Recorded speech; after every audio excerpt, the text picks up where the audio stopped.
C'était la mesure phare de la loi Duplon, loi agricole qui a déclenché un vaste mouvement de contestation.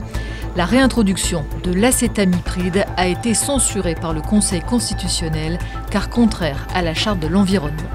Ce pesticide, qui fait partie de la famille des néonicotinoïdes, est interdit en France depuis 2018, mais encore autorisé ailleurs en Europe.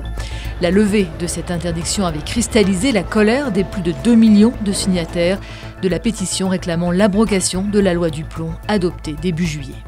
Ça montre une chose, ça montre que le rapport de force fonctionne. Ce qui est intéressant, c'est qu'effectivement, dans la Charte de l'environnement qui a été ajoutée à la Constitution, il y a le droit au respect de la santé et à un environnement sain. Donc effectivement, ils ont respecté le principe de précaution. Et c'est intéressant, mais ce qui est valable pour l'acétamipride devra l'être pour les 288 substances qui sont en circulation. La FNSEA, premier syndicat agricole, réclamait le retour de l'acétamipride, notamment pour les producteurs de betteraves sucrières, qui affirment n'avoir aucune solution pour protéger efficacement leur culture contre les insectes ravageurs et qui redoutent la concurrence d'importations de sucre produits avec des pesticides interdits en France. Mais dans leur décision, les sages pointent le fait que cette réintroduction est insuffisamment encadrée. Elle n'est limitée ni dans le temps, ni à une filière particulière, et elle concerne aussi la pulvérisation, au risque élevé de dispersion des substances. Or, le Conseil constitutionnel rappelle que les néonicotinoïdes ont des incidences sur la biodiversité, en particulier pour les insectes pollinisateurs et les oiseaux, et induisent des risques pour la santé humaine. Ce que dit le Conseil constitutionnel, c'est qu'on ne peut pas faire fi des connaissances scientifiques qui étaient très nettes sur le sujet. Et je pense que c'est aussi ça qui a beaucoup expliqué la mobilisation des Français. Quand l'Ordre national des médecins il dit qu'il n'y a pas de doute raisonnable sur la dangerosité d'un produit, en fait, c'est tous les médecins qui s'expriment.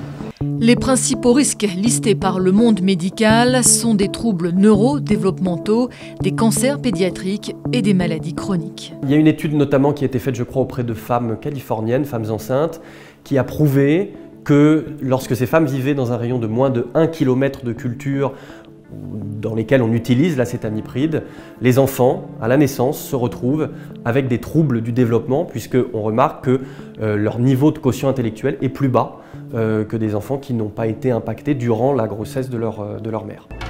L'Élysée a immédiatement réagi à la censure du Conseil constitutionnel en annonçant qu'Emmanuel Macron promulguerait dans les meilleurs délais la nouvelle version de la loi.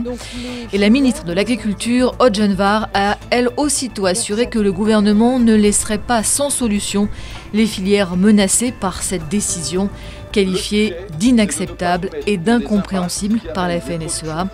Quant au sénateur LR Laurent Duplon, il n'exclut pas un nouveau texte pour réintroduire le pesticide contesté, mais en tenant compte cette fois des critères imposés par les sages.